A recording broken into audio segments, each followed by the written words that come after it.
কেমন আছো তোমরা সবাই? তো দেখো, রেডি হয়েছি। আজকে হচ্ছে আমাদের ম্যারেজ অ্যানিভার্সারি, 10 বছর পূর্ণ হলো। আজকে সারাদিনই বৃষ্টি আমাদের এখানে, এমন বৃষ্টি পুরো কালো হয়েছিল সকাল থেকে। তো সকালবেলা আমাদের এখানে একটা লোকাল দোকানে ও ফোন দিয়ে রেখেছিল যে 2টা কেক রাখবেন আমার জন্য, একটা ভ্যানিলা আর একটা হচ্ছে চকলেট ফ্লেভার। তো উনি বলছে আচ্ছা ঠিক আছে। তো যেহেতু বৃষ্টি আনতে বা মানে ওখানে যাই, মানে যেই কাটি আর বাড়িতেই নিয়ে আসো, কিছু তো একটা করবো। কিন্তু এই যে একটু আগে যখন বিকেলবেলা 4টার দিকে ফোন দিয়ে আবার ফোন দিচ্ছে আমার হাজব্যান্ড, যে বলতেছিল যে আমরা আসবো, কেক রেডি, কেক কি রেডি হয়েছে? তো উনি বলতেছে না, কে আপনি? কেক তো নাই, কেক শেষ হয়ে গিয়েছে। পরে মানে কি একটা অবস্থা না, বলছে আপনাকে বললাম যে আমাদের কেক লাগবে, তো আপনি তো বিক্রি ওটা সেল করার আগে আমাদেরকে একবার জিজ্ঞাসা করবেন যে আমাদের আসলে আমরা নিব কি নিব না। আপনি কাস্টমার পাইছেন আর বিক্রি করে দিচ্ছেন, মানে এটা কোনো সিস্টেম হইলো?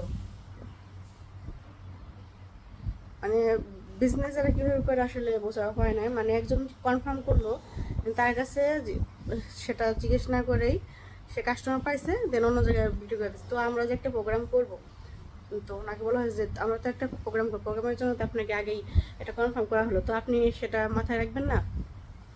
তো লাস্ট উনি বলতেছে সরি, আসলে আমাদের কেক কম ছিল তো তাই। তো কম ছিল ঠিক আছে, আপনি তখনই না করতেন যখন আপনাকে 12টার দিকে ফোন দেওয়া হয়েছে। তো এখন আর কী করবো, দেখো এখন হচ্ছে ঘড়িতে 6টা বাজে। তো দেখি আমাদের বৃষ্টি, তো এদিকে অনেক কাদা। তো বাইরে বের হবো, কোথাও একটু যাবো, দেখি কী করি। কেক অন্য কোনো দোকানে, হ্যাঁ অনেক আরও কিছু দোকান আছে, কিন্তু ওইগুলো কেক না বেশি ভালো হয় না। কিন্তু যে দোকানটাকে ফোন দিয়েছিলাম ওই দোকানে কেক মোটামুটি, মানে গ্রাম অঞ্চলের মধ্যে মোটামুটি আর কি ভালো বলা চলে। তো সেজন্য ফোন দিয়ে রাখা, কিন্তু ওনারা যেরকম করবে আসলে বলা, ওনারা বলতে মানে উনি নিজে, উনি এক শপের মালিক একজনই। তো উনি এর আগেও একদিন এই সেম কাহিনীটা করছিল, তো ভাবছিলাম যে যাই হোক, ওটা আমাদের মাথায় নেই যে না, এর আগেও একদিন এই সেম কাহিনীটা করছিল। তো নেক্সট আবার উনি এরকম একটা কাজ করলো, কি আর করার, কিছু করার নাই। তো দেখি আজকে কী করি। বৃষ্টি থাকলে আসলে কোনো কিছুই ভালো লাগে না। আজকে ভাবছিলাম যে কোথাও যাব, মানে দূরেই কোথাও প্রোগ্রাম ছিল, কিন্তু যে বৃষ্টি, আমাদের বাড়ির সামনে থেকে বের হওয়া যাচ্ছে না। মানে তখন হচ্ছে গিয়ে আমাদের গোড়ালির উপরে পানি, মানে জল উঠে গেছে, ওই জল দিয়ে কি যাওয়া সম্ভব? আর এখানে মানে আমাদের বাড়ির সামনে অনেক পানি, মানে জল জমে আর কি। তো এই হচ্ছে অবস্থা। তো দেখো আমি হচ্ছে রেডি হয়েছি। তো এই শাড়িটা আমি হচ্ছে একটা অনলাইন পেজ থেকে কিনেছি, দেখো ভালো মতো বোঝা যাচ্ছে না।